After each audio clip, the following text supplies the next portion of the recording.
আচ্ছা, আমাদের মোটামুটি 80 জন চলে আসছে। আমরা এখন শুরু করতে পারি, হোক।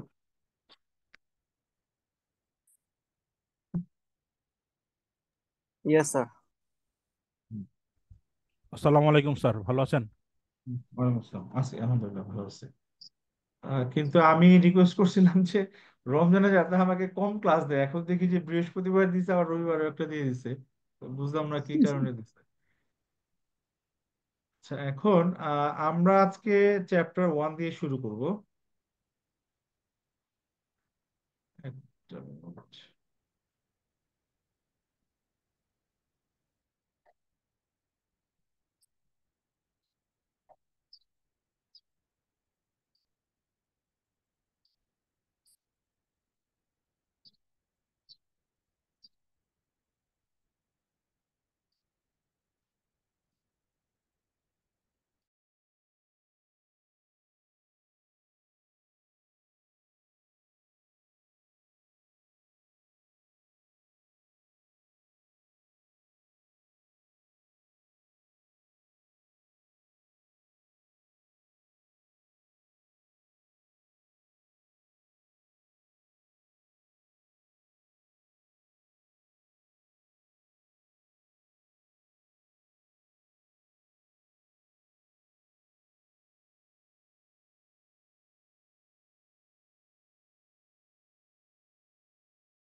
দেখতে পাচ্ছেন আপনারা? Yes, sir. জি স্যার। আচ্ছা, আমাদের ম্যানেজমেন্ট ইনফরমেশন।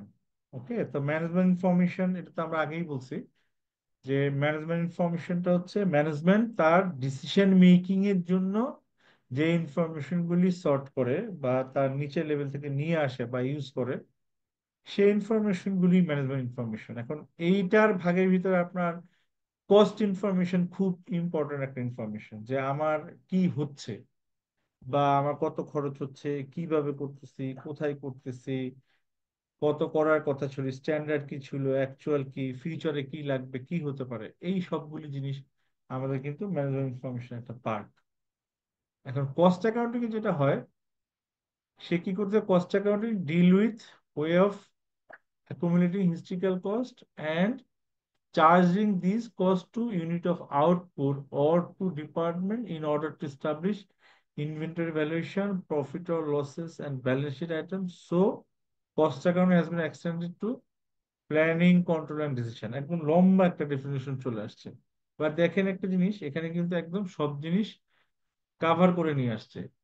কি কাভার করে নিয়ে আসছে, যে সে অ্যাকুমুলেট করে হচ্ছে হিস্ট্রিক্যাল কস্ট, সেগুলিকে চার্জ করে কোথায় করে, unit of output or to department.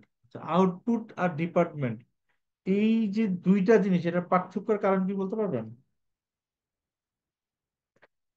Anyone can answer?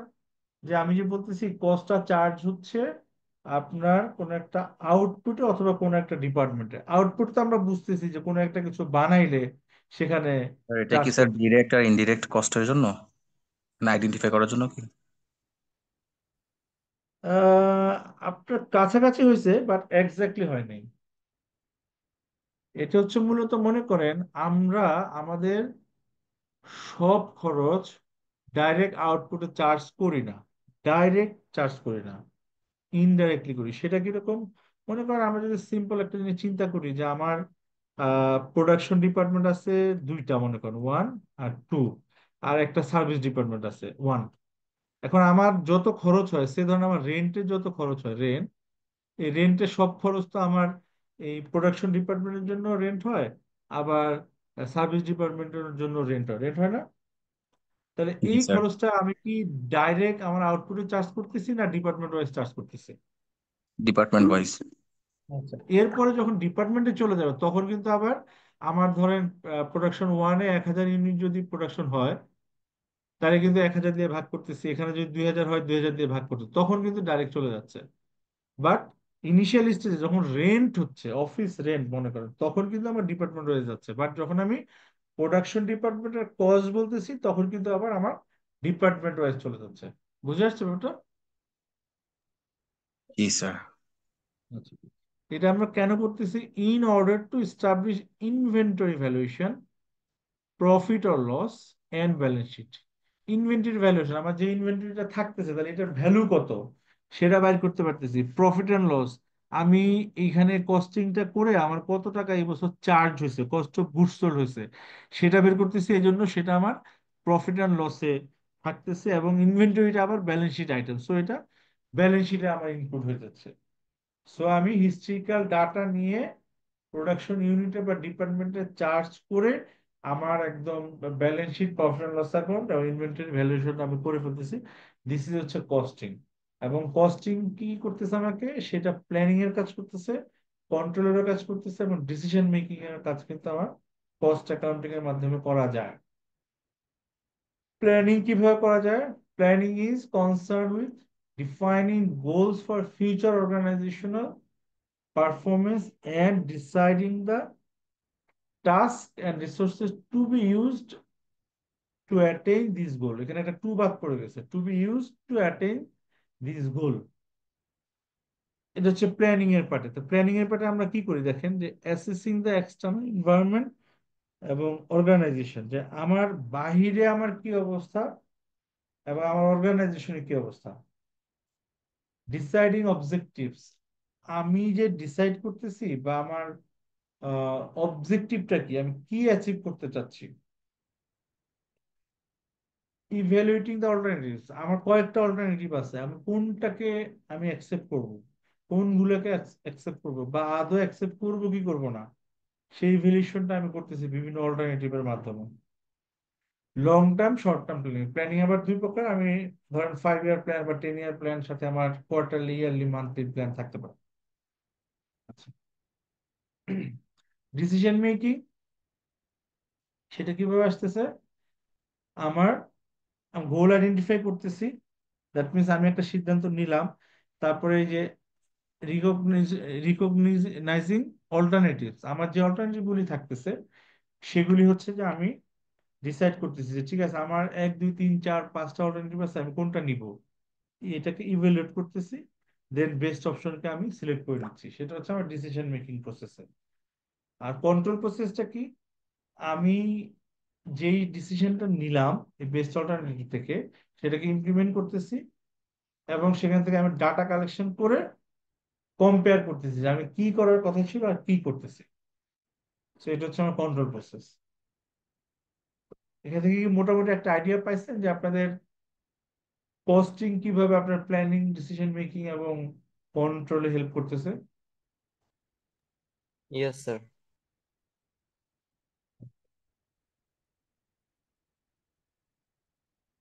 কারো কোনো প্রশ্ন আছে?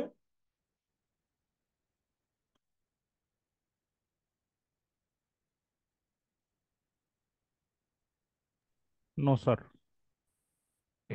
আচ্ছা, এইখানে এই যে difference between cost accounting and financial accounting, আপনারা যেহেতু মেজরিটি ছিলেন কমার্স ব্যাকগ্রাউন্ডের স্টুডেন্ট, সায়েন্স বা জুনিয়র খুব কম, আই উড সাজেস্ট যে কেউ একজন আপনারা এই ডিফারেন্সটা পড়েন জোর করে, যাতে সবাই শুনতে পায়। যদি কোনো কিছু বুঝতে অসুবিধা হয় দেন আমি এক্সপ্লেন করবো, আদারওয়াইজ আমি পুরোটা এক্সপ্লেন করবো না। Any one can volunteer.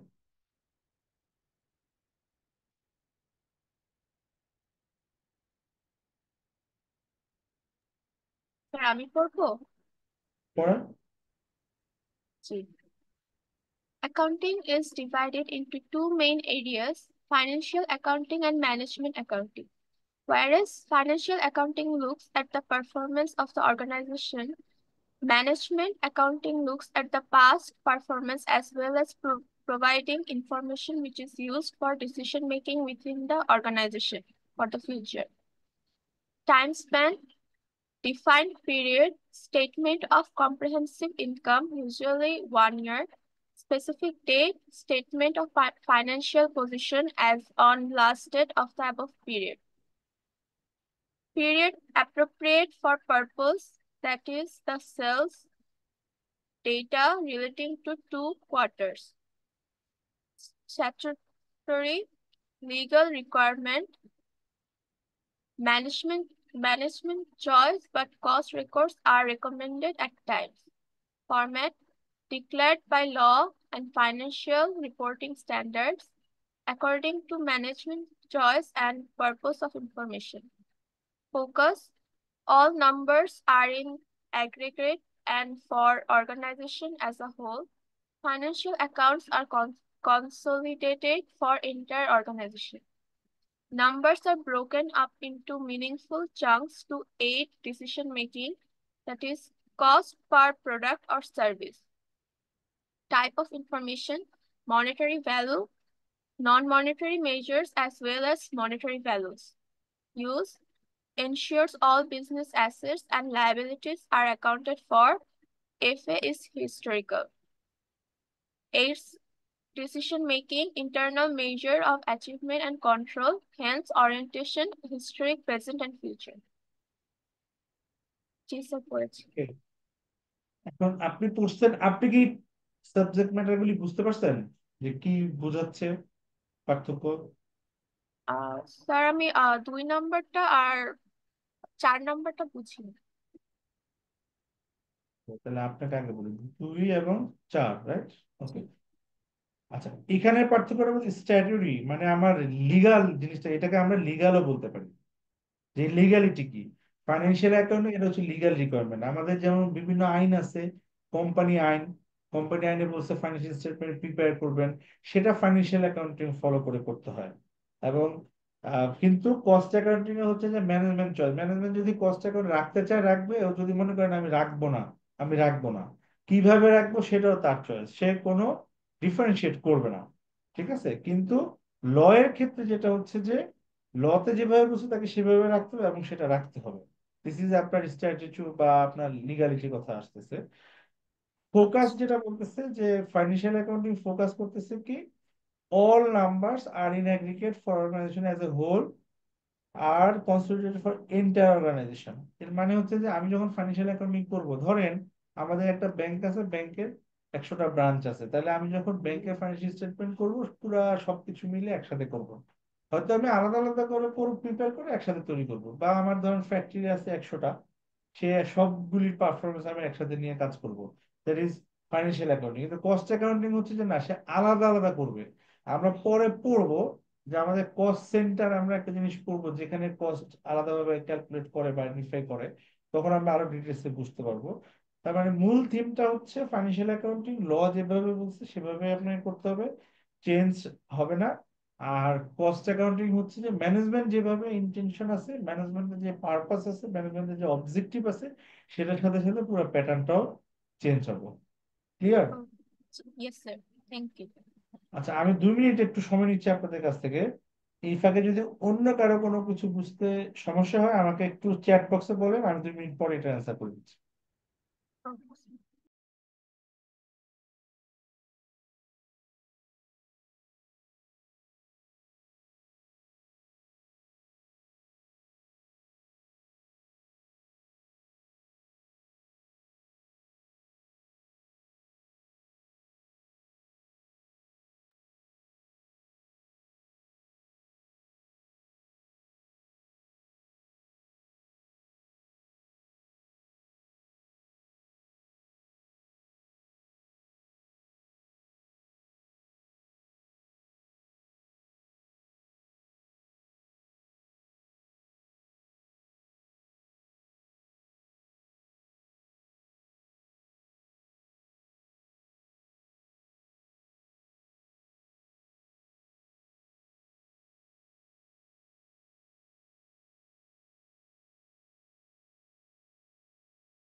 আচ্ছা, আপনাদের একটা প্রশ্ন আসছে, cost accounting and management accounting কি সেম? না, সেম তো অবশ্যই না, এটা তো আলাদা, এই জন্যই তো আমরা পার্থক্যটা করতেছি। আর আরেকটা আসতেছে, টাইপ অফ ইনফরমেশনে কস্ট অ্যাকাউন্টিং এ নন মনিটারি মেজার বলতে কি বোঝাচ্ছে? ওকে, কস্ট অ্যাকাউন্টিং এ যেহেতু আমাদের ম্যানেজমেন্ট পারপাস ইউজ হয়, সেখানে আমার ধরেন শুধুমাত্র যে কস্ট থাকে তা না, ধরেন ওইখানে আপনার রিপোর্টে আপনার কস্ট কেন বাড়লো কমলো এটাও কিন্তু থাকতে পারে। কিন্তু ফাইন্যান্সিয়াল অ্যাকাউন্টিং যখন আপনি করবেন, এটা কত দিয়ে কিনছেন সেটাই থাকবে, ডেবিট ক্রেডিট। কিন্তু এটা কেন বাড়ছে না বাড়ছে এটা হয়তো বা ডকুমেন্টে থাকবে, কিন্তু আপনার রিপোর্টে থাকবে না। কিন্তু কস্ট অ্যাকাউন্টিং সেই ডিটেলসটা কিন্তু থাকবে এবং সেটা থাকতে হবে, আদারওয়াইজ ম্যানেজমেন্টের পারপাস সার্ভ হবে না। বুঝতে পেরেছি স্যার, থ্যাংক ইউ। আর কারো কোনো প্রশ্ন আছে? আরেকটা মনে হয় ছিল, টাইমের স্প্যান নিয়ে একজন কি কোশ্চেন করছিলেন, টাইম স্প্যান। জি স্যার, কস্ট অ্যাকাউন্টিং এর টাইম স্প্যানটা কি স্যার? মানে এটার তো কোনো নির্দিষ্ট টাইম নাই, তাই না স্যার? এটা নির্দিষ্ট কোনো টাইম নেই, ম্যানেজমেন্টের প্ল্যানিং এর উপর ডিপেন্ড করে যে আমি কি ইয়ারলি করব, সেমি ইয়ারলি করব, হাফ ইয়ারলি করব, কোয়ার্টারলি, মান্থলি, উইকলি, ডেইলি, সেটা তার প্ল্যান অনুযায়ী, ম্যানেজমেন্টের উপর ডিপেন্ড করে। ম্যানেজমেন্টের উপরে ডিপেন্ড করবে, তার প্ল্যান অনুযায়ী। কিন্তু ফাইন্যান্সিয়াল অ্যাকাউন্টিং লিগ্যাল রিকোয়ারমেন্ট অনুযায়ী, যেমন ধরেন আপনার লিগ্যাল রিকোয়ারমেন্ট হচ্ছে যে 1 বছর, বাংলাদেশে কি 1 বছর, ট্যাক্সও বলতেছে 1 বছর, তার মানে আপনি যখন ফাইন্যান্সিয়াল অ্যাকাউন্টিং তৈরি করবেন তখন হচ্ছে 1 বছরের জন্য করবেন। কিন্তু আপনি বলতে পারেন স্যার আমরা তো কোয়ার্টারলি রিপোর্ট দেখি, বাট ওই কোয়ার্টারলি রিপোর্ট যেটা দেখেন সেটা কিন্তু দেখেন আপনার কোম্পানি ল না, সেটা হচ্ছে সিকিউরিটি এক্সচেঞ্জ কমিশন, সে একটা আলাদা রিপোর্টিং পারপাস এটা চাচ্ছে। ঠিক আছে, অথবা আপনি আপনার পারপাসে ইন্টারিম রিপোর্ট তৈরি করতেছেন, that is not financial report, that is interim report. ঠিক আছে, সো আপনার স্ট্র্যাটেজি হচ্ছে 1 বছর, এবং এটা মোটামুটি সারা পৃথিবীতে 1 বছর। যেমন আমেরিকাতে আছে সম্ভবত 52 উইকস। ঠিক আছে, এবং যেমন বাংলাদেশে যেমন দেখেন ফাইন্যান্সিয়াল খালি পিরিয়ড নেই, ইভেন আপনার ডেটও ফিক্স করা আছে যে জুলাই টু জুন করবেন। আবার ব্যাংক, ইন্স্যুরেন্স, এদের ক্ষেত্রে বলছে ঠিক আছে ডিসেম্বর করলেও হবে। আবার ফরেন কোম্পানির ক্ষেত্রে বলছে প্যারেন্ট যেটা করছে সেটা করলে হবে, বাট টাইম কিন্তু 1 বছর। ক্লিয়ার সবাই? Yes sir, clear. Yes sir. Sir monetary values বলতে কি বোঝাচ্ছে? মাইন্ডের টাকার অঙ্কে, 1,000, 10,000, 20,000 টাকা মনিটরি মাইন্ডের। ভ্যালুস। আর স্যার স্ট্যাটিউটরি অডিট যেটা স্যার, সেটা কি মানে মানে কোথাও সাবমিশনের জন্য লিগ্যাল লিগ্যাল রিকোয়ারমেন্ট যেগুলো আর কি স্যার, ওটার জন্য যে ফাইন্যান্সিয়াল অ্যাকাউন্টিংটা করার, এটা কি তো স্যার না? এটাই। মানে আমি তো ম্যানেজমেন্ট অ্যাকাউন্ট তো কোথাও সাবমিট করতে পারবো না। Thank you. না, এখানে যেটা তোমার আপনার ম্যানেজমেন্ট অ্যাকাউন্ট কোথাও সাবমিট করতে পারবেন না এটাও বলা ঠিক না। কেন বলা ঠিক না? যে আপনার কিছু তো legal requirement. Say for example, আপনি হচ্ছে যে এক জায়গায় আপনার অ্যাকাউন্ট চাইছে, আপনার অ্যাকাউন্ট শেষ হয় না, আপনি বলেন ভাই আমরা এখন শেষ করতে পারেন, আমার অডিট হয় নাই, আমার একটা ম্যানেজমেন্টের পারপাসে করা, ঠিক আছে দেন, সেরকম হইতে পারে। বাট আপনার লিগালি বা জেনারেলি যেটা সেটা হচ্ছে যে না, ম্যানেজমেন্ট অ্যাকাউন্টিং দিয়ে লিগাল কোনো কাজ হবে না। মনে করেন আপনি কোথাও টেন্ডার করতে গেছেন, টেন্ডার দিবেন, বলছে যে ফাইন্যান্সিয়াল স্টেটমেন্ট দিবেন, তাতে আপনার অডিটেড ফাইন্যান্সিয়াল স্টেটমেন্ট, তার মানে ফাইন্যান্সিয়াল অ্যাকাউন্টিং এর বেসিসে যেটা করছেন সেটাই দিতে হবে। ম্যানেজমেন্ট বা অ্যাকাউন্টিং কোম্পানি অ্যাকশন ফলো করে যেটা করা হয়েছে, জি স্যার। এক্স্যাক্টলি, জি এক্স্যাক্টলি। স্যার। আচ্ছা, এরপরে যদি আসি কস্ট অবজেক্ট, এটা খুবই ইম্পর্টেন্ট একটা কনসেপ্ট। কস্ট অবজেক্টটা কি? কস্ট অবজেক্ট হচ্ছে is a product or service, items of equipment or geographical location. মানে কি হইতে পারে? প্রোডাক্ট হইতে পারে, সার্ভিস হইতে পারে, ইকুইপমেন্ট হইতে পারে, জিওগ্রাফিক্যাল লোকেশন হইতে পারে। কি? For which, for which a separate cost determination is required. তার মানে ওইটার জন্য আমি আলাদাভাবে কস্ট ডিটারমাইন করি। আচ্ছা, তো নাম্বার ওয়ান প্রোডাক্ট সে ধরেন আপনার এই, আমি ম্যাক্সিমাম টাইমে সবসময় আমি গার্মেন্টস এর এক্সাম্পলটা দিই, যেহেতু ওখানে এইটা সবচেয়ে বেশি ফিট করে। আমার ধরেন শার্ট, আমি শার্টের জন্য হচ্ছে কস্ট নির্ধারণ করি তো, তাই না? আবার ধরেন আপনার ইয়ের ক্ষেত্রে, সার্ভিসের ক্ষেত্রে সে ধরেন আপনার আপনার হচ্ছে অ্যাকাউন্টিং সার্ভিস দেয় আপনার ফার্ম, তাহলে আপনার যেই কোম্পানিকে যা দিচ্ছেন সেখানের জন্য আপনি ওই কোম্পানির জন্য আপনার খরচ কত হচ্ছে এটা তো আপনি আইডেন্টিফাই করবেন, তাই না? তারপর ইকুইপমেন্ট, মনে করেন আপনি জেনারেটর বিক্রি করেন, তাহলে একটা জেনারেটরের দাম কত। তারপর লোকেশন, মনে করেন আপনার সেলস টেরিটরি আছে সারা বাংলাদেশের জেলা ওয়াইজ, এখন আপনি তো প্রত্যেক জেলা ওয়াইজ পারফরমেন্স আইডেন্টিফাই করার জন্য ওটার একটা কস্ট নির্ধারণ করবেন বা কস্ট ক্যালকুলেশন করবেন, তাই না? Yes sir. তাহলে এই প্রত্যেকটা জিনিসই হচ্ছে আপনার কস্ট অবজেক্ট, যেটার জন্য আলাদা করে কস্ট ডিটারমাইন করা হয়। বোঝা গেছে কস্ট অবজেক্ট কি? জি স্যার, বুঝতে পেরেছি। আচ্ছা, এবার cost assigned to a cost object are either direct or indirect. So a cost that can be traced conveniently and assigned to a cost object in a cost effective manner is direct cost. দেখেন আমরা যখন আগে করছি তখন আমরা বলতাম যেটা সরাসরি জড়িত সেটা হচ্ছে ডিরেক্ট কস্ট, কিন্তু এখানে কি বলতেছে, এ cost that can be traced কনভিনিয়েন্টলি and assigned to cost object in a cost effective manner is a direct cost. আচ্ছা, এই যে in a cost effective manner, can anybody explain it? What is this? What is in a cost effective manner? Sir, একাধিক alternative থেকে যে অল্টারনেটিভটা select করলে sir খরচটা কম হবে, সেটা হচ্ছে কস্ট ইফেক্টিভ ম্যানার।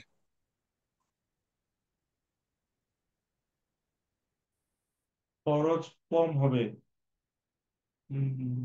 আচ্ছা, বুঝছে কিছুটা। আরো কেউ? স্যার যেখানে হচ্ছে আমি আমার রেজাল্ট আরো বেশি ভাবে পাবো, তার কিছু মানে। আচ্ছা, তারপরে অন্য কেউ?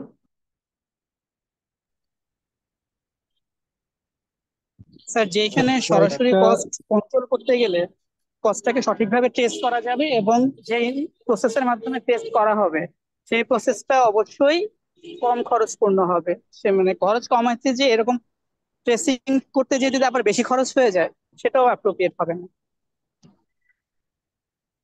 কি বললেন আপনি? লুৎফুল? জি sir. Thank you very much, perfect answer. উনি যেটা বলতে চাইলেন যে হ্যাঁ, এরকম অনেক কষ্ট আছে, আমি সরাসরি আইডেন্টিফাই করতে পারবো যদি আমি অনেক টাকা খরচ করি। যেমন আপনি ধরেন এই যে ইলেকট্রিসিটি, ইলেকট্রিসিটি কস্টটা আমি কি বুঝতে পারবো যে আমার এক একটা আইটেমের পিছনে কত ইলেকট্রিসিটি গেছে? এটা কি জেনারেলি বোঝা যায়? না স্যার। কিন্তু আমি যদি মনে করি এমন এক ডিভাইস বসাই দিলাম যে এই ডিভাইস হচ্ছে ওই একটা প্রোডাক্টে কতটুকু ইলেকট্রিসিটি খরচ হচ্ছে, ওটা আইডেন্টিফাই করতে পারবে। এরকম কি ডিভাইস পাওয়া সম্ভব না? অসম্ভব কিছু। না স্যার, সম্ভব। কিন্তু ওই ডিভাইসের দাম হবে না অনেক। জি। তার মানে ডিরেক্টলি ট্রেসেবল হয়তো করা যাবে, বাট সেটা আমার ইফেক্টিভ হবে না। কস্ট ইফেক্টিভ মানে বেটার ইউটিলাইজেশন আর best utilisation of the cost, সেটা হবে না। সো সেক্ষেত্রে সেই কস্টগুলি আমার ডিরেক্ট কস্ট, যেটা হচ্ছে আমি কনভিনিয়েন্টলি করতে পারবো এবং সেটা ইফেক্টিভ ওয়েতে করতে পারবো। আর ইনডাইরেক্ট কস্ট হচ্ছে বাকি সব, need to be assign to a product or cost object using a basis of allocation, মানে ডাইরেক্ট করা যায় না, বাট কোনো একটা বেসিসে আমি অ্যালোকেট করে দিচ্ছি। সে ফর এক্সাম্পল যে আমার একটা শার্ট বানাইতে কত লেবার গেছে, আমি এটা না করে একটা লেবার আওয়ারের অ্যাভারেজ রেট ধরে একটা অ্যাভারেজ চার্জ করে দিই, ঠিক না? জি স্যার।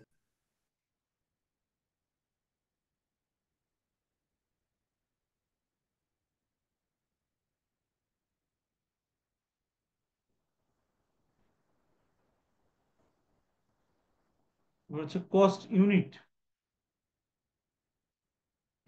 একজন পড়বেন একটু? স্যার আমি পড়ি। পর আমি সরি, আমি আপনাদের দিকে দিকে দিয়ে একটু বেশি পড়াচ্ছি, কারণ আমি রোজা দিলে আমার জন্য খুব ডিফিকাল্ট হয়ে যায়, মানে খুবই কষ্ট হয় আমার কথা বলতে। একটু আমাকে হেল্প করেন এই রোজা পর্যন্ত। শুরু করছি। Cost units. Cost unit is a unit of product or service in relation to which costs are determined. A cost unit is the basic measure of product or service for which costs are determined. Cost unit is a quantity which may be one or more of a product that has a relationship with cost and which can be easily expressed in financial terms. Cost unit is the smallest unit for which cost is accumulated. For manufacturing, cost unit for the cloth manufacturing industry is the amount of meters of cloth produced.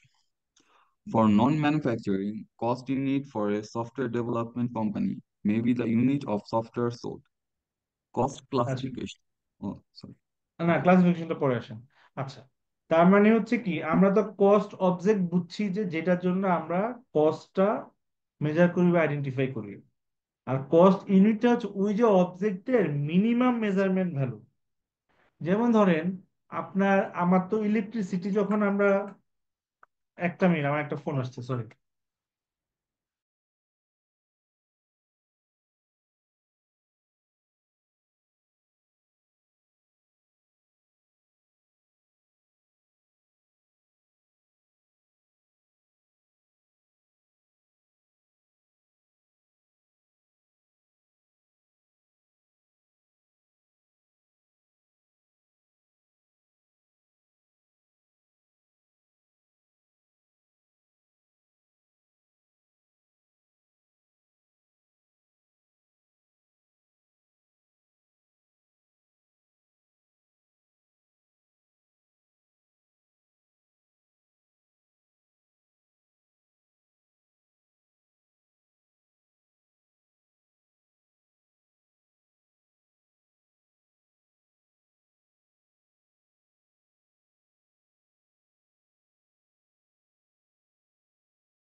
আচ্ছা, দেখেন আমরা যেটা বলতেছিলাম যে আমার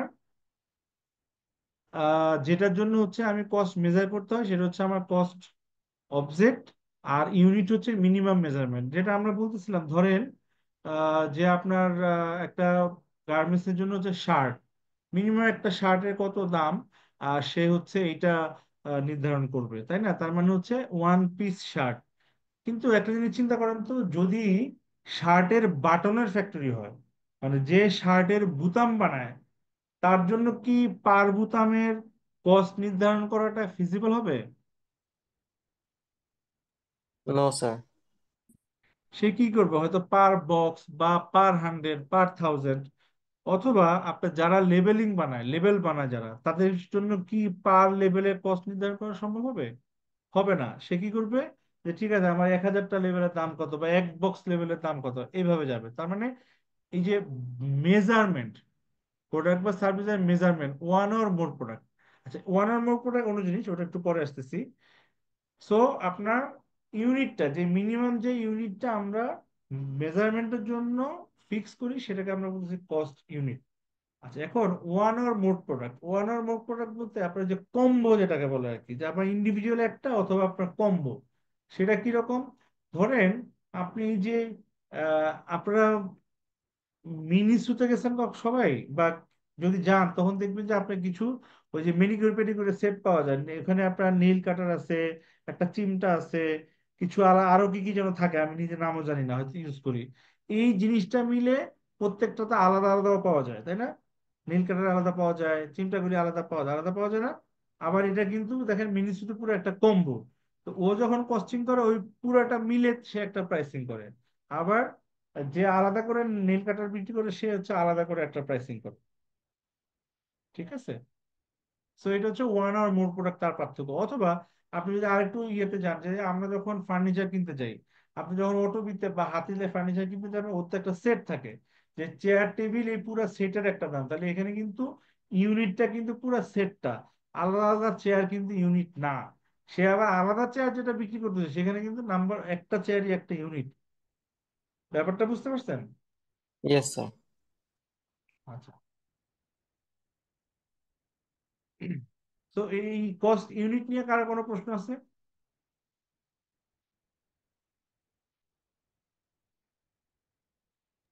no sir.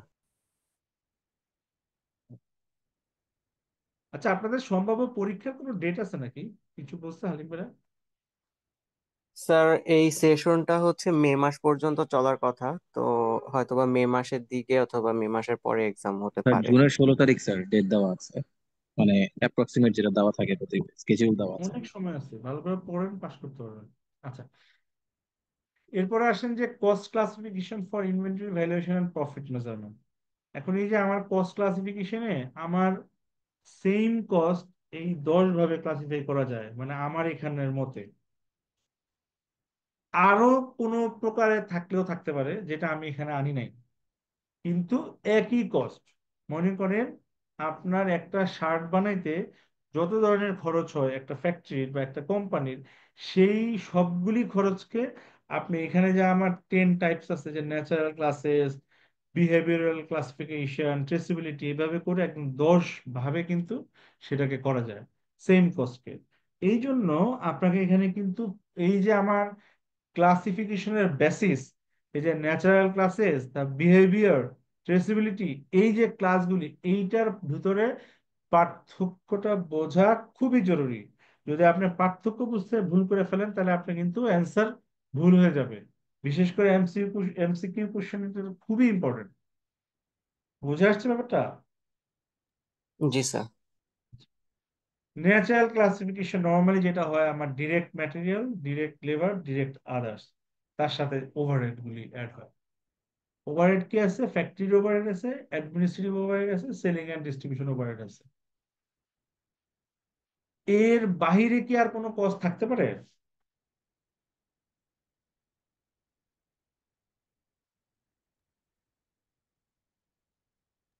Sir তিনটা কি কি বললেন স্যার?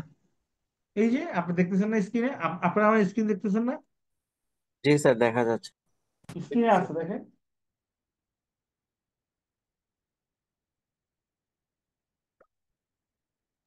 স্যার এখানে মেবি ম্যাক্সিমাম সবই দেয়া আছে। হ্যাঁ হ্যাঁ, সবই দেওয়া আছে মোটামুটি, কিন্তু এর বাইরেও থাকতে থাকতে পারে, এটা আমার স্যার জানা নেই। Non operating sir, financial expense. Financial expense, জি স্যার। এক্সপেন্স সেটা তো আমার আমি আমার তো এই যে আমার ওভারহেডে আমি ঢুকাই দিব, অ্যাডমিনিস্ট্রেটিভ ওভারহেড বা আমার ফ্যাক্টরি ওভারহেড ঢুকাই দিব, আমার ওই ওভারহেডের ভিতরে এটা চলে যাবে। চলে যাবে না? যেমন মনে করেন আপনার, আমি কোনো না কোনো একটাতে ঢুকাই দিতে পারবো, আমাকে আলাদা করে করতে হবে? স্যার নন অপারেটিং গুলা কি স্যার মানে ওভারহেডে ঢুকায় দেওয়া যায়? কস্টে কস্টে ও, না না না। ও আচ্ছা, দাঁড়ান, আপনি আমাকে নন অপারেটিং বলুন, অপারেটিং আর কিছু আছে কিনা? জি স্যার, তাহলে দেখতে হবে। দেখেন যে অপারেটিং আর কোনো খরচ আছে কিনা। স্যার মার্কেটিংটা কোথায় যাবে? এটার ভিতর যাবে? ডিস্ট্রিবিউশনে সেলিং এন্ড ডিস্ট্রিবিউশনে যাবেন।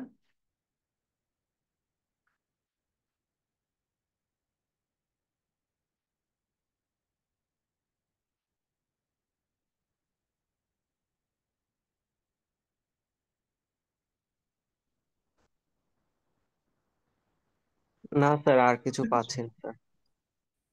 হুম, আচ্ছা, এরপর দেখেন বিহেভিয়ার। আমার ফিক্সড কস্ট, ভেরিয়েবল কস্ট আর মিক্স কস্ট, মানে ফিক্সড একটা আর ভেরিয়েবল একটা, কিন্তু কিছু কিছু কস্ট থাকে ওটা ফিক্সড এবং ভেরিয়েবলের কম্বিনেশন, যেটাকে আমরা সেমি ভেরিয়েবল বলি আবার সেমি ফিক্সড বলি। সেমি ভেরিয়েবল মানে হচ্ছে প্রথমে এটা ভেরিয়েবল থাকে কিছু, এরপরে ফিক্সড হয়ে যায়। আবার সেমি ফিক্সড হচ্ছে প্রথমে এটা ফিক্সড থাকে এরপর ভেরিয়েবল হতে থাকে।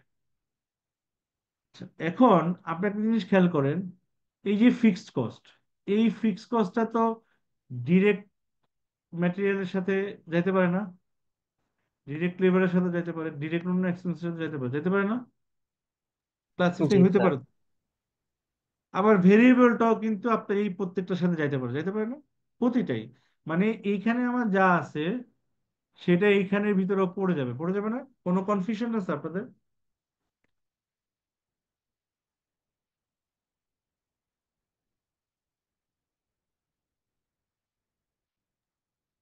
নাই মেবি স্যার কারো। আচ্ছা, এবার আসেন ট্রেসিবিলিটি।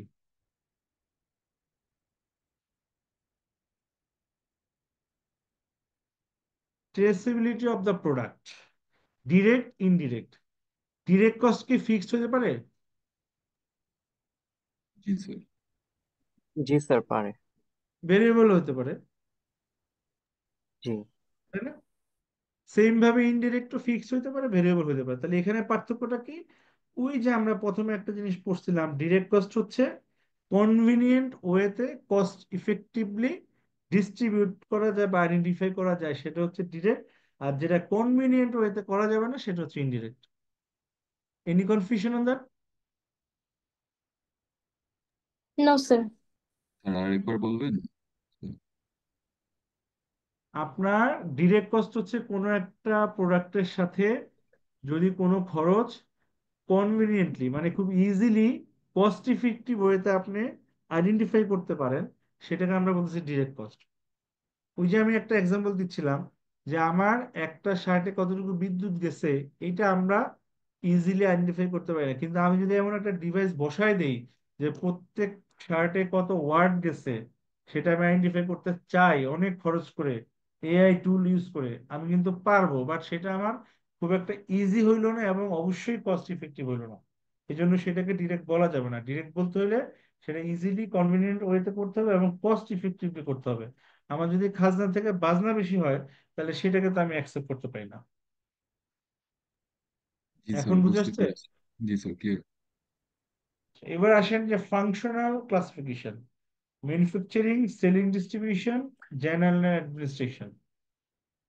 তাহলে এইটার সাথে আমার আবারও বলতেছি, আগের তিনটা কি কোনো ভেরিয়েশন আছে নাকি ওই কস্ট গুলি আবার এইভাবে করতেছে যে ডাইরেক্ট প্রোডাকশনের সাথে কারা জড়িত, সেলস এবং ডিস্ট্রিবিউশনের সাথে কারা জড়িত, আর জেনারেল অ্যাডমিনিস্ট্রেশনের সাথে কারা জড়িত, সেভাবে একটা ভাগ হবে। সেইটারই আবার ডিরেক্ট ইনডিরেক্ট ভাগ করা যাবে, সেটারই আবার ফিক্সড ভেরিয়েবল মিক্সড ভাগ করা যাবে, ঠিক না?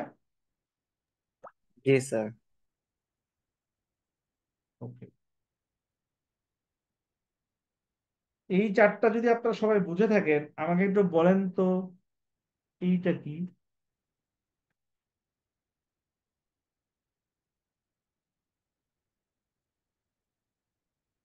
কেউ একজন পারবেন কিনা দেখি, বলেন দেখি। স্যার ডিগ্রি অফ অ্যাসোসিয়েশনটা বলতে যে কস্টটা যে এটা আছে ওইটার প্রোডাক্টটার ক্ষেত্রে ওইটার কস্টটা কতটুকু হয়েছে এবং ওই প্রোডাক্টটার সেলিং পিরিয়ডটার ক্ষেত্রে ওইটার কস্টটা কতটুকু হয়েছে, মানে কস্টের একটি এক্সাম্পল অ্যাসোসিয়েশনটা দিয়ে কোন। বুঝতে পারবেন? স্যার ম্যানুফ্যাকচারিং এর জন্য স্যার মানে কস্টটা প্রোডাক্টটা স্যার রেডি টু সেল বা আমার প্রেমিসিস থেকে বের হওয়ার আগ পর্যন্ত স্যার যেই কস্টটা হয় সেটা হচ্ছে প্রোডাক্ট কস্ট। আর পিরিয়ড কস্ট হচ্ছে স্যার যেটা আমার পিরিয়ডিক্যালি, যেমন অ্যাডমিনিস্ট্রেশন বা selling and distribution sir. Anyone else?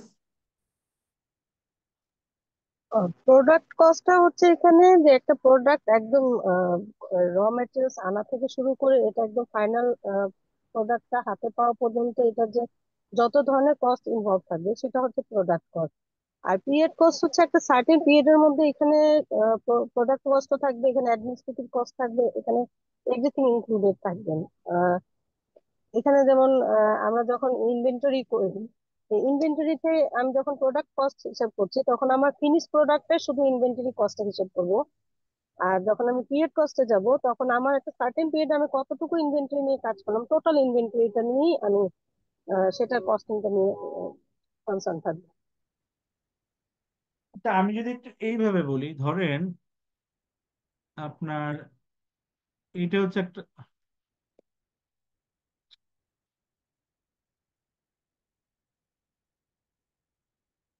এটা হচ্ছে একটা পিরিয়ড, মনে করে যে 1 ইয়ার সময়, হ্যাঁ। এখানে আমার রেন্ট খরচ হয়, এখানে আমার ইন্স্যুরেন্স খরচ হয়, এখানে আমার ধরেন বিভিন্ন স্যালারি, অ্যাডমিন, ইউটিলিটিস। হ্যাঁ, এরকম খরচ হয় এই ইয়ারে। আবার এখানে আমি কি বানাই, ধরেন আমি বানাই হচ্ছে শার্ট। শার্ট বানাইতে আমার ক্লথ লাগে, বাটন লাগে, তারপরে ধরেন মেশিন লাগে,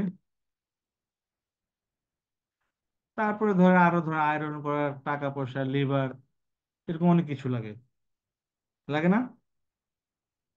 জি স্যার, লাগে। এখন বলেন তো, এই যে ডিগ্রি অফ অ্যাসোসিয়েশন কিভাবে হয়?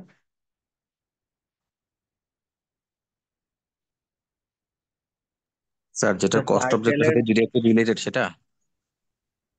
একজন করে সার্কেলের বলেন। ভিতরে যেগুলো স্যার, ওগুলো হচ্ছে গিয়ে প্রোডাক্ট কস্ট। আর সার্কেলের বাইরে 1 ইয়ার পিরিয়ডের জন্য যে রেন্ট, ইন্স্যুরেন্স, স্যালারি, ইউটিলিটি, এগুলো হচ্ছে গিয়ে পিরিয়ড কস্ট। সিম্পল। তার মানে আমার এখানের প্রোডাকশনের এটা যদি নাও হয়, আমার কিন্তু রেন্ট দেওয়া লাগবে, ইন্স্যুরেন্স দেওয়া লাগবে, স্যালারিও দেওয়া লাগবে, লোক যেহেতু ছিল, ঠিক না? আবার এই প্রোডাকশন না হলে ক্লথ লাগবে না, বাটন লাগবে না, কিন্তু মেশিন আবার থাকবে। কিন্তু সেটা ডাইরেক্ট প্রোডাক্টের সাথে জড়িত, প্রোডাক্ট তৈরি হলেই মেশিনটা লাগবে। সো যেটা আমার সরাসরি মানে আমার যে দ্রব্য যেটা, সেটার সাথে যেটা লিঙ্ক, সেটা হচ্ছে আমার প্রোডাক্ট কস্ট। আর পিরিয়ড হচ্ছে দ্রব্যের সাথে সরাসরি লিঙ্ক নাই, কিন্তু এই দ্রব্য বানাইতে গেলে কিন্তু আমার এই সবগুলি জিনিস লাগবে। আমার টোটাল কস্টিং এ কিন্তু দুইটাই থাকবে, এটা নিয়ে কিন্তু কনফিউশন করা যাবে না। টোটাল কস্টিং এ কিন্তু দুইটাই থাকবে, কিন্তু এইটা থাকবে হচ্ছে প্রোডাক্ট আর এটা হচ্ছে পিরিয়ড। ঠিক আছে? জি স্যার। কারো কোনো কোশ্চেন আছে এটার উপরে?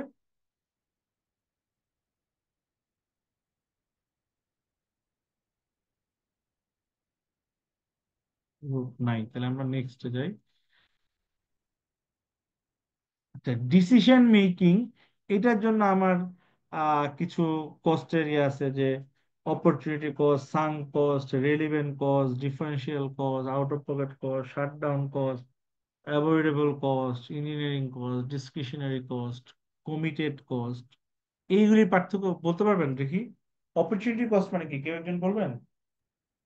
স্যার, অপরচুনিটি কস্ট হচ্ছে স্যার আমার কাছে সাপোজ দুইটা অপশন আছে, তো ওই এ আর বি, এই দুটোর ভিতরে আমি যদি অপশন এ সিলেক্ট করি, তাহলে অপশন বি সিলেক্ট না করার জন্য আমার যে কস্টটা হলো সেটা হচ্ছে আমার অপরচুনিটি কস্ট।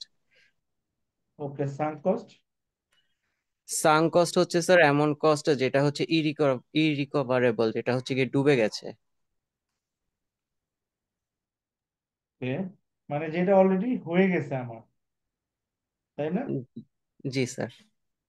যেটা অলরেডি হয়ে গেছে, এটা ফেরত আসবে না, সেটা হচ্ছে সাঙ্ক কস্ট, ডুবে গেছে অলরেডি।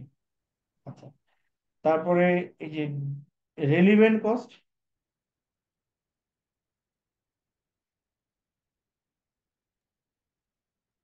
স্যার, রিলেভেন্ট কস্ট বলতে যেটা বুঝতে পারছি সেটা হচ্ছে প্রোডাক্টটা তৈরি তৈরি করার জন্য স্যার, মানে এই প্রোডাক্টটা তৈরি করতে যে যে খরচগুলো হয় যেগুলো রিলিভেন্ট, সেগুলো হচ্ছে রিলেভেন্ট কস্ট। না স্যার, রিলেভেন্ট কস্ট হলো কোনো একটা ডিসিশনের কারণে, ধরুন আমাদের হচ্ছে একটা ডিসিশন নেওয়া হয়েছে যে আমাদের নিউ ইকুইপমেন্ট কিনা লাগতেছে, একটা ডিসিশনের কারণে আমাদের প্রোডাক্ট বাড়ানো হবে। তো এই নতুন ডিসিশনের কারণে আমাদের যে প্রোডাক্ট বাড়ানোর জন্য যে নতুন ইকুইপমেন্ট কিনা লাগতেছে, এটা হলো রিলেভেন্ট কস্ট, আই থিঙ্ক।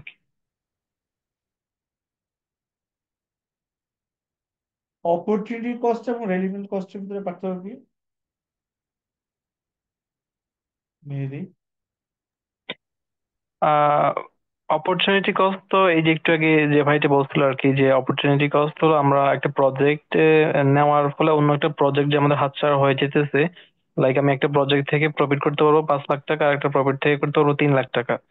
তো যেটাতে হুম। আমার ম্যাক্সিমাইজ প্রফিট, সেটাতে আমি হচ্ছে ইনভেস্ট করবো। So আমার 5 লাখ টাকা ইনকাম করতে যেতে 3 লাখ টাকা আমার লস হইতেছে এদিকে, বা আমার হাতছাড়া হইতেছে, ওইটা হচ্ছে অপরচুনিটি কস্ট। আর যেটা রিলেভেন্ট কস্ট, সেটা হলো আমার কোনো একটা নতুন একটা ডিসিশন নিতে যায়, বড় ডিসিশন যেগুলো স্ট্র্যাটেজিক ডিসিশন, লাইক আমার নতুন প্রোডাক্ট অ্যাড করতে যায়, হচ্ছে নতুন মেশিন কিনতে হইতেছে, ওইটা হলো রিলেভেন্ট কস্ট।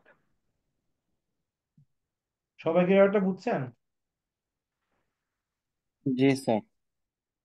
ধরেন আমি হচ্ছে আমার প্রোডাকশন প্ল্যান্ট আছে, ওখানে আমার 500 কেবির একটা জেনারেটর আছে, আমি এখন এটা বাড়াবো, আমার ওভারঅল মানে আমার ক্যাপাসিটি বাড়াবো। আমি কি করলাম, আমি আরো 700 কেবির একটা জেনারেটর কিনলাম। এখন এই ক্যাপাসিটি বাড়াইতে গিয়ে এই যে আমি 700 কেবি একটা জেনারেটর কিনবো, এটার কেনার দাম, আনার দাম, লাগানোর দাম, সবকিছু মিলে যে কস্টটা এডিশনাল, মানে ফিউচারিস্টিক।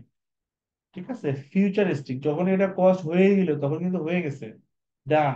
আর রিলিভেন্ট হচ্ছে যে আমি যদি করি, ইফ মানে আমার একটা জায়গা থেকে আরেক জায়গায় আমি চেঞ্জ করতেছি বা চেঞ্জ হচ্ছি, সেই ক্ষেত্রে আমার এই চেঞ্জ হওয়ার জন্য যে সাথে যে কস্টটা involve, this is call my relevant cost. বুঝে গেল? জি স্যার।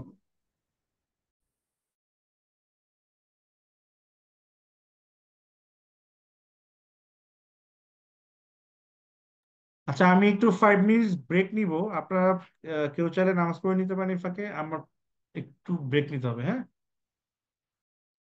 Okay sir.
আচ্ছা আমি আসছি। আচ্ছা তাহলে রেলিভেন্ট কস্টটা আপনারা বুঝতে পারছেন যে আমার একটা সিদ্ধান্ত, মানে এক্সিস্টিং কিছুর সাথে এডিশনাল আরো কিছু করার জন্য আমাদের যে অ্যাডিশনাল কস্টটা যেটা ফিউচারিস্টিক ফিউচারে হবে সেটা হচ্ছে আমার রেলিভেন্ট কস্ট। ঠিক আছে। জি স্যার, বুঝতে পারছি। আচ্ছা ডিফারেন্সিয়াল কস্টটা কি?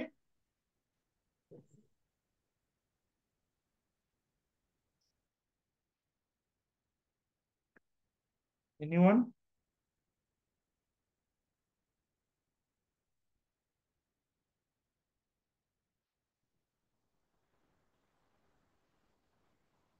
স্যার আমি আমার আইডিয়াটা শেয়ার করতে চাচ্ছি, আমি শিওর না এটা কারেক্ট নাকি রং বলেন। স্যার। প্রোডাক্ট এ সাপোজ 10 টাকা দাম অ্যান্ড প্রোডাক্ট বি হচ্ছে গিয়ে 60 টাকা দাম, তাহলে 3 টাকা যে ডিফারেন্স সেটাই হচ্ছে ডিফারেন্সিয়াল কস্ট, বিষয়টা কি এরকম?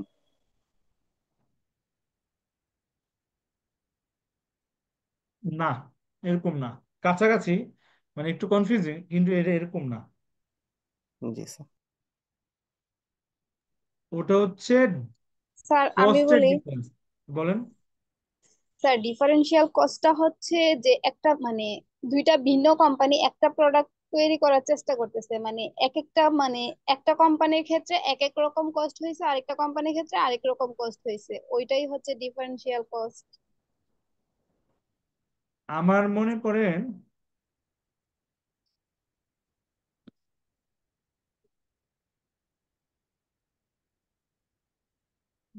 একটা মিনিট, আমার মনে করেন 100 ইউনিট করতে লাগতেছে 10,000 টাকা।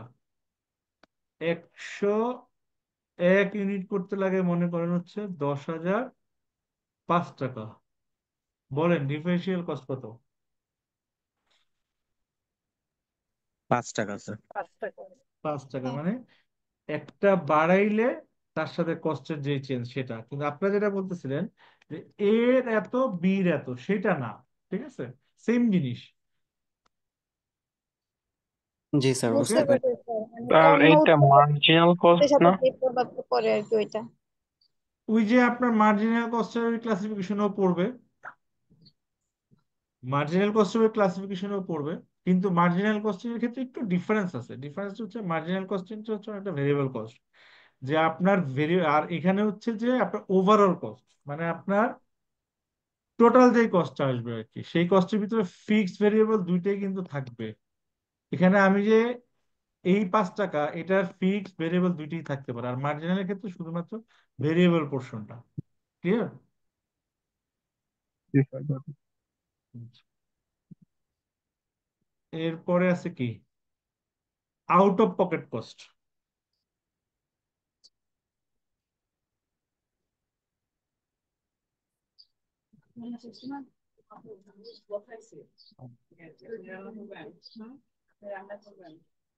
হুম।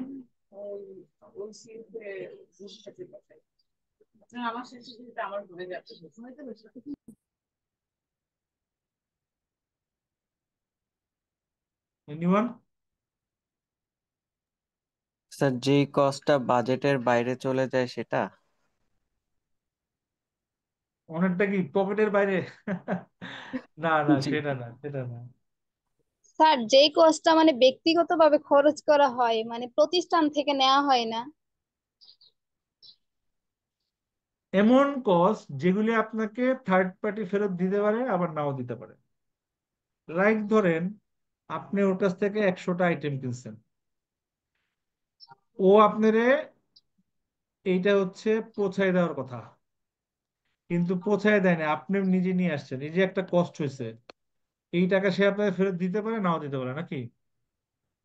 হ্যাঁ হ্যাঁ। অথবা আপনার কোনো কারণে আপনার এডিশনাল একটা প্যাকেজিং লাগছে, যেটা সে আপনাকে দিতে পারে নাও দিতে পারে, এটা নেগোসিয়েশনের উপর ডিপেন্ড করবে। Out of pocket which can be reversible, can not be reversible as well. Shutdown cost. একটা কোয়েশ্চেন ছিল স্যার এটা নিয়ে। বলেন। স্যার মানে স্যার এই যে ডেলিভারি কস্টটা স্যার, এটা কি স্যার ইনিশিয়াল স্টেজেই স্যার মানে ইয়া হওয়ার কথা না, মানে এগ্রিমেন্ট ওয়াইজ, মানে না এটা না, আউট অফ আমি এটা পকেট ফর হবে কিনা? এক্সাম্পল দিচ্ছি যে, আমি ফর এক্সাম্পল দিচ্ছি যে মনে করেন আপনার এগ্রিমেন্ট এমন ভাবে হয়েছে যে ডেলিভারিটা সে দেওয়ার কথা না, কিন্তু দেওয়ারই কথা না, কারণ এটা তো আপনি নিজে গিয়ে আনার কথা। শর্ত ছিল নিজে গিয়ে আনার কথা, আপনি নিজে না আছে, সে দিয়ে গেছে। ঠিক আছে, এখন এই কষ্টটা সে দিবে কি দিবে না, এটা আপনি করছেন, সে দিতে পারে নাও দিতে পারে। লাইক ধরেন এই যে সিম্পল হিসাব, আপনারা সিএ ফার্মে যারা আছেন, একটা জিনিস খেয়াল করেন, যে সিএ ফার্মে আপনি আছেন, আপনি ওর রিপোর্ট দেওয়ার কথা, কারণ আপনার রিপোর্টটা আপনিই পৌঁছায় দিবেন নাকি। কিন্তু জি আপনি স্যার। যদি না পৌঁছায় দেন, তার লোক পাঠায় নিয়ে যায়, ওখানে যে রিক্সা ভাড়া খরচ হচ্ছে, এটা কি তাহলে আপনি দিয়ে দিবেন? অথবা আপনাকে ডকুমেন্ট সে দেওয়ার কথা, আপনি সিএনজি ভইরাই ডকুমেন্ট নিয়ে আসছেন, সে তো দিয়ে দেওয়ার কথা আপনার সিএনজি ভাড়া তার দেওয়ার কথা, কিন্তু সে সেটা তো করলো না, তাহলে এই খরচ কে দিবে? এগুলো হচ্ছে আউট অফ পকেটের। এই জন্য আপনি দেখবেন সিএ ফার্ম যখন কোনো কোটেশন দেয়, তখন সবসময় আউট অফ পকেটের জন্য একটা বাজেট সবসময় রাখে। মানে স্যার যেটা আনসার্টেন থাকে আর কি, তাই তো স্যার মানে। হ্যাঁ, এটা সে দিতে পারে, নাও দিতে পারে। জি স্যার, ঠিক আছে।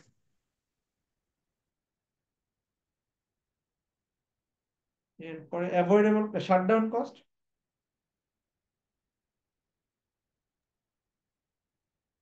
স্যার শাটডাউন কোম্পানিটা বন্ধ করতে কত টাকা লাগবে, মানে কতটুকু খরচ হবে? মানে আগের অবস্থায় ফিরে আসতে। হ্যাঁ, কোম্পানি স্যার, কোম্পানি শাটডাউন করতে গেলে কি কি ধরনের কস্ট হয়? মানে এখানে তো জাস্ট মেশিন গুলো বিক্রি করে দিলাম, এটা তো এইভাবে শেষ হয়ে যাওয়ার কথা। এখানে আবার কস্ট কেন হয়, এই জিনিসটা বুঝলাম না স্যার। লিকুইডিটি কস্ট আছে, যে আমরা যে রেজিস্টার, যে লিকুইডার অ্যাপয়েন্টমেন্ট করে তার একটা কস্ট আছে, এইসব কস্ট আর কি। আচ্ছা, ভেরি গুড, আপনি একটা নতুন জিনিস নিয়ে আসছেন, লিকুইডিটির কস্ট। আপনারা এটা সবাই জানতে পারার কথাও না। একটা কোম্পানি শাটডাউন করতে গেলে আপনার কিছু লিগ্যাল প্রসেস ফলো করতে হয়। যেমন আপনি যখন কোম্পানি ক্লোজ করে দিবেন, তখন একজন লিকুইডিটর, মানে যখন একটা কোম্পানি ডিসকন্টিনিউশনে যায়, তখন কিন্তু সেই কোম্পানির দায়িত্ব আর কোম্পানির মালিকদের কাছে থাকে না, একজন থার্ড পার্টি বা মালিকদের কর্তৃক নিয়োগকৃত অন্য একজনকে দিতে হয়, যে আসলে কোম্পানির সকল সম্পত্তি বিক্রি করে দিবে, সকল দায় দেনা শোধ করে দিয়ে যদি কিছু বাকি থাকে কোম্পানিকে দিবে। তার নাম হচ্ছে লিকুইডেটর। তাহলে লিকুইডিটির একটা ফি থাকে, এটা শাটডাউন কস্টের ভিতরে পড়বে।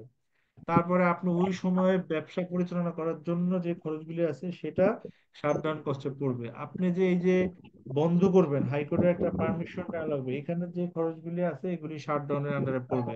তারপরে ধরেন আপনার যদি চুক্তি থাকে, ধরেন আপনার ফ্যাক্টরিটা ছিল এমন এক জায়গায়, আপনার চুক্তি ছিল ভাই এখানে যা আমনে ছিল অমনে রেখে যাবা। এখন আপনার ওখানে একটা বন ছিল, আপনার বনের সব গাছপালা কাইটা নিয়ে আইসা আপনি হচ্ছে ভাই, এখানে ইয়ে করছেন। এই ফ্যাক্টরিটা তাইলে আপনি যখন বন্ধ করবেন, ফ্যাক্টরি ভাঙার পরে সেখানে আবার গাছপালা লাগাইয়া আগের মতো করে নিয়ে যেতে হবে, এইটা হচ্ছে আপনার শাটডাউন কস্টের ভিতরে পড়বে। এরকম আরো অনেক কস্ট আছে যেটা আপনার শাটডাউন কস্টের ভিতরে পড়তে পারে। বুঝতে পেরেছি sir, thank you. Avoidable cost.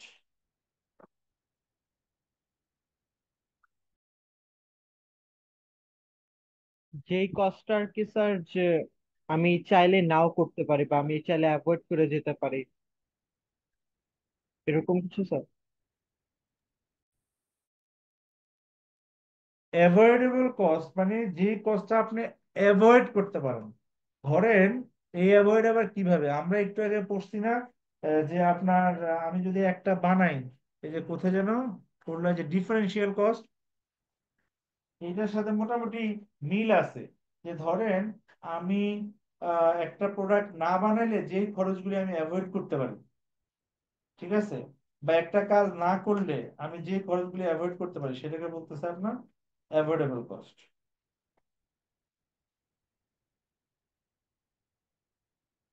বুঝতে পারছেন? জি স্যার। স্যার, অপরচুনিটি কস্টের সাথে কি তাহলে রিলেভেন্ট? কাছাকাছি। জি স্যার। আচ্ছা, এই কস্টগুলি প্রত্যেকটারই আপনার ডেফিনিশনটা আমার নিচে দেওয়া আছে সুন্দর করে, আমি এটা আপনাদেরকে দিয়ে দিব। আপনারা যদি আমার কাছকে একটু এক্সকিউজ করেন, আমি আর পারতেছি না, সরি ফর দ্যাট।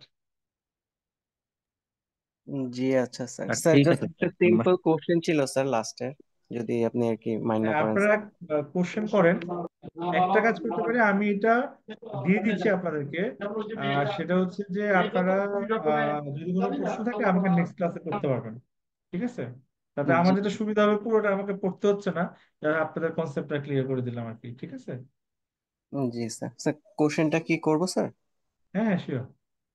স্যার আমার সাঙ্ক কস্টের একটা এক্সাম্পল নিয়ে আর কি, মানে এক্সাম্পলটা থাকলে একটু ক্লিয়ারিফাই হতো। আমি যেটা চিন্তা করছিলাম স্যার, যে সাপোজ আমার কাছে কিছু ইনভেন্টরি আছে, ওই ইনভেন্টরি থেকে কিছু পোর্শন হচ্ছে গিয়ে নষ্ট হয়ে গেছে, যেটা হচ্ছে গিয়ে ইউজেবল নাই। তো ওইটুকু পোর্শনের যে কস্টটা, সেটাকে কি সাঙ্ক কস্ট বলা যায়? না, না। ধরেন আপনি একটা বিদ্যুতের প্ল্যান করবেন, বিদ্যুতের প্ল্যান করার জন্য আপনি প্ল্যান করছেন, আপনার জমি টমি আপনার কিনে ফেলছেন। জমি কেনার পর সেখানে ধরেন আপনার এই যে উম, জমি প্রিপেয়ারও করছেন প্ল্যান বানানোর জন্য, সেখানে আপনি ধরেন কিছু অন্যান্য খরচও করছেন। এখন আপনি হঠাৎ করে ইয়ে হইলো যে না, আমি এটা তো আমি আর করব না, ডিসকন্টিনিউ করতেছি কোনো কারণে। সেই ক্ষেত্রে যেই খরচগুলি আপনার রিকভারেবল না, সেগুলি হচ্ছে সাঙ্ক কস্ট। এখন জমি তো কিনছেন, জমিতে আপনি বিক্রি করে ফেলতে পারবেন, সেটা তো রিকভারেবল। কিন্তু জি। জমিতে যে আপনার অন্যান্য যে কাজগুলি করছেন, specially for the purpose of power plant, অন্য যে কিনবে তার তো এটা নাও লাগতে পারে, জি ঠিক স্যার। আছে? সেটা হচ্ছে সাঙ্ক কস্ট, মানে যেই কস্ট অলরেডি ডান, যেটা আপনার হচ্ছে যে ডিসিশন মেকিং এ কোনো ইম্প্যাক্ট করতে আপনি করে ফেলছেন, ঠিক আছে? এখন মনে করেন আপনার আপনি এক জায়গায় একটা ঘর বানাবেন, ঠিক আছে? ঘর বানানোর জন্য আপনি প্ল্যান করছেন, প্ল্যান করে দোতলার ফাউন্ডেশন নিয়ে অলরেডি একতলা করেও ফেলেছেন। হঠাৎ করে আপনার চিন্তা হলো যে না, আমি তো এখানে 10 তলা করতে পারি, পারমিশন আছে। তাহলে এই যে দোতলা পর্যন্ত যেটা করছেন, সেটার উপরে কি 10 তলা করতে পারবেন? না স্যার। তাহলে এই দোতলার যে খরচা করছেন, this is already sunk cost. বুঝতে পেরেছি স্যার, থ্যাংক ইউ। মানে স্যার যেই কস্ট আমার কোনো কাজে লাগতেছে না, তাই তো? মানে ম্যাক্সিমাম R&D তেই এই কস্ট গুলো হয়ে থাকে। নট রিয়েলি কাজে লাগতেছে না বলা যাবে না, মানে অলরেডি এই খরচ করে ফেলছি, এইটা আমার আর মানে রিভার্সের সিদ্ধান্ত কোনো সমস্যা সাথে নেই কোনো স্যার। ইম্প্যাক্ট নেই, কারণ অলরেডি ডান। এখন আমি যদি এই কাজটা নাও করি, এটা থেকে আমি কোনো বেনিফিট পাবো না। করলে বরং সেটা আমার কাজে লাগতে পারে, মানে যেটা অলরেডি গন। বুঝতে পেরেছি স্যার। স্যার স্যার আমার বলা একটা যায় কোয়েশ্চেন এই ছিল স্যার। কোর্সটা পুনরুদ্ধার করা যাবে না, মানে অলরেডি হয়ে গেছে আর কি। Right. Sir semi fixed cost দেখেছিলাম স্যার। স্যার এটা স্টেপ কস্টটা কি মানে একই জিনিস? না, স্টেপ কস্ট কাছাকাছি, একদম এক্স্যাক্টলি এক বলা যাবে না। আপনার সেমি ফিক্সডটা হচ্ছে ধরেন আপনার এই যে ইয়েতে যেটা দেখেন আমাদের। স্যার আমি হোস্টেল ভাড়া দিই সাপোজ, বা আমার তার লেবারদের হচ্ছে জন্য ইলেকট্রিসিটি বিল, মানে হচ্ছে আমরা যখন সেমি ইলেকট্রিসিটি ভ্যারিয়েবল। বিল একেবারে বুঝলাম জিরো স্যার। ইউজ করি, তারপর একটা একটা কস্ট কিন্তু আমাদের থাকবে, এটা ফিক্স। কিন্তু আমরা যখন বেশি ইউজ করবো তখন হচ্ছে বেশি বিল আসবে। এটা সেমি হচ্ছে ভ্যারিয়েবল। আপনি যদি ইলেকট্রিসিটি বলেন, তাহলে আপনার যেমন লাইন রেন্ট, যেটা লাইন রেন্টটা তো আপনার ফিক্স, যা ইউজ করেন না করেন ওটা আপনার কস্ট হবেই। এরপরে যেটা এই যে এখানে স্টেপ কস্ট আসতেছে, যে আপনি ধরেন প্রথম 100 ইউনিট 10 টাকা, পরের 100 ইউনিট 20 টাকা, পরেরটা 30 টাকা, এরপরে যাই কিনবেন প্রতি ইউনিট 50 টাকা। এটা হচ্ছে স্টেপ বাই স্টেপ বাড়তেছে। আর আপনার সেমি ফিক্সড আর সেমি ভেরিয়েবল হচ্ছে, মনে করেন আমি এক পর্যায়ে পর্যন্ত এটা ফিক্সড, এরপর আপনার যাই নেন আপনার জাস্ট রেশিও ওয়াইজ দিয়ে যেতে হবে। লাইক ধরেন স্যার এটা আমরা স্যার কিছু ক্ষেত্রে বলতে ইলেকট্রিসিটি পারি। কস্টটা কি স্যার সেমি ভ্যারিয়েবলের মধ্যে পড়ে না? এক্স্যাক্টলি এটা বলা যাবে না, কারণ এটা হচ্ছে আপনার লাইন রেন্ট আছে। এটা সেমি ভেরিয়েবল, এটা ফিক্সড কোথায়? এটা তো এক্স্যাক্টলি ফিক্সড বলা যাচ্ছে না, এটা তো লাইন রেন্ট। আপনাকে এটা কি বলা যায়, ধরেন স্যার আপনাকে। ফিক্সড আর ভ্যারিয়েবলের মাঝখানে তো স্যার সেমি ভ্যারিয়েবল নাকি? মানে আমি স্যার আমার জানার জন্য একটা গ্রাফ দেখেছি তো না না। স্যার। হ্যাঁ হ্যাঁ। যেমন স্যার ফার্স্টে আমার মানে যেটা লাইন চার্জ সেটা আমার ফিক্সড, বাট ইউনিট ওয়াইজ আমার স্যার যত ইউনিট আমি বেশি ইউজ করবো তত আমার ভ্যারিয়েবল টোটাল কস্টে গিয়ে আমার ইম্প্যাক্টটা ফেলছে লাস্টের দিকে। আমি আপনাকে দাঁড়ান, আমি একটা এক্সাম্পল দিলে আপনি এটা বুঝতে পারবেন। যেমন ধরেন উম, ট্যাক্সের যে স্ল্যাব রেটটা ওইটা কি হতে পারে সেমি ফিক্সড? উম, এই যে মনে করেন এই যে কয়দিন আগে আমরা ডিএসসি থেকে পিকনিকে গেছি। হুম। তো জি স্যার। পিকনিকে আমরা যেই রিসোর্টে গেছি, সেই রিসোর্টের সাথে আমাদের চুক্তি ছিল যে আমাদের 2 থেকে 2.5 হাজার লোক আসবে, ঠিক আছে?